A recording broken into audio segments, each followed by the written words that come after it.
channel, Tumbleweed Traveler, where I give you some tips and tricks about traveling and making money while you travel. Today I'm going to talk to you about au pairing. I've put together a list of 6 steps that I hope you find useful when setting out on your au pair journey. So step 1, of course, begin searching for your au pair family. The way I did this was through a website called aupairworld.net. It's free, very easy. You just upload some photos, answer some questions, sort of put together an online resume of your experience with childcare. I don't have a ton of experience with nannying, so I mainly talked about the experience I do have with teaching swimming lessons and teaching dance classes to children, as well as a pedagogy class I took in college and some brief babysitting experience. As I said, it's free and very easy, user-friendly website. The second step is to make sure you found the right family before you sign any contracts or make any final decisions. I think it's really important to think about that you're not only working for the family, but you are living with the family, you're eating meals with the family. Really important to find a family you really gel with before you jump into anything. Also ask questions like their approach to childcare, if they're really strict with their children, is that something you'll be comfortable doing? I talked with a lot of families on aupairworld.net. I'm not sure about the other websites. You, as an au pair, get a lot of inquiries. You can also reach out to families, but generally you will get a lot of families reaching out to you. So I was emailing back and forth over the course of actually 2 months because I really wanted to find a good fit, and I was also working a lot. I was really busy. And so after talking, asking a few questions, I probably Skyped about 4 families. And the 4th family, which is the family I chose, Valentina, the mother, her and I just had a really great Skype conversation. We gelled really well. And I could tell it was a situation I'd feel really comfortable, very welcome in, just a kind family, and I'm still in contact with the family. They've become very good friends to me. Step 3 is to do some research about the location. For me, I had on the aupairworld.net website, I had chosen to only receive inquiries from families from Italy.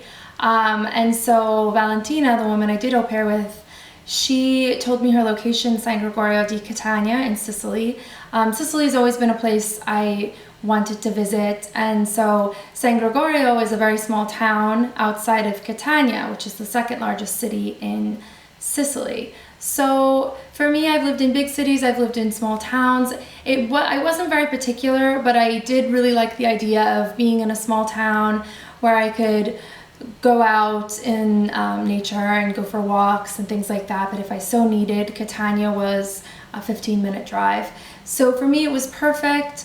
But I did talk to a family in Sicily, close by where I au paired, and their au pair came and left soon after because she just really wasn't happy with how isolated she felt and how few people spoke English there. So you also want to be sure not only that you found the right family, but it's the right location for you and somewhere you'll feel comfortable. Step 4 is to talk with your family about the contract before signing anything. I was lucky. We talked mostly about everything, and it really was exactly what I thought it was going to be. She had explained to me she wanted someone to teach English, which was the most important thing for her. And then, of course, someone to nanny when the parents weren't home. So that's what I did. I have heard stories of people going to families thinking they're going to nanny and be with the children, and they end up being a live-in housekeeper, or they end up working way more hours and not getting paid for that amount of hours. So it's important to talk about your duties, your hours, whether or not travel is available to you. I went there with the intention of my boyfriend visiting and leave the family for 2 weeks. So that's something we planned ahead of time, and they were completely okay with it. I still did the full amount of the contract I signed, just an extra 2 weeks. on the 3-month contract we signed. So also, with au pairing, you really don't get a ton of money. You don't have the costs of living. Generally, you live with the family. The meals are paid for. Sometimes other things like language lessons, whatever you decide ahead of time, are also paid for. Sometimes a bus ticket. But for me, I knew that I have student loans right now. I have a few other things. I needed to work on the side. So that was also something we talked about ahead of time, the possibility of me working outside of the house. What ended up happening was I acquired private clients to teach English to. So a few adults, some children, and I taught them actually right from the family's home, which was a rare case. It's not always going to work out that way, but if you think you have other priorities, things you need to be doing within the time you're au pairing, definitely talk about that beforehand. Step 5 is dealing with legal documents. I am actually an Irish citizen. I know I have an American accent, but I'm American and Irish. So I was a European citizen au pairing within Europe. So I had a 3-month contract. So my e-card insured me for that 3-month period. If I wanted to stay longer, I would have to seek out medical insurance. Again, sometimes that is something that the family will offer to you.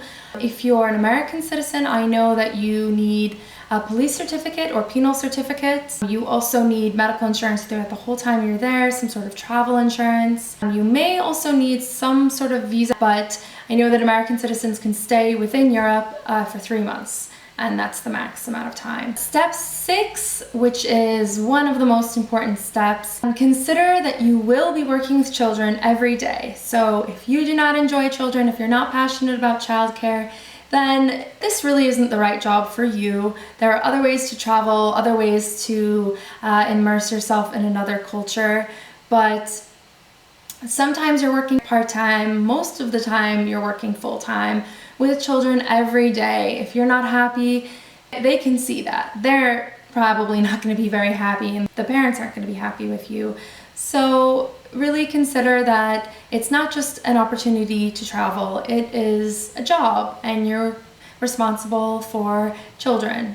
So with me, it was a great experience. I did not study childcare in college or I don't have any kind of certificate for that, but I do love children, and so it was an amazing experience. I was able to bond with 2 amazing children. They were ages 3 and 5 in Sicily, and meet an amazing family and really experience a culture that I would have never experienced in that way had I just been living there by myself or traveled around by myself. So I hope you find this video helpful to you.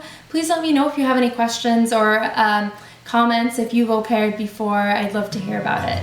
So thank you for watching. Bye.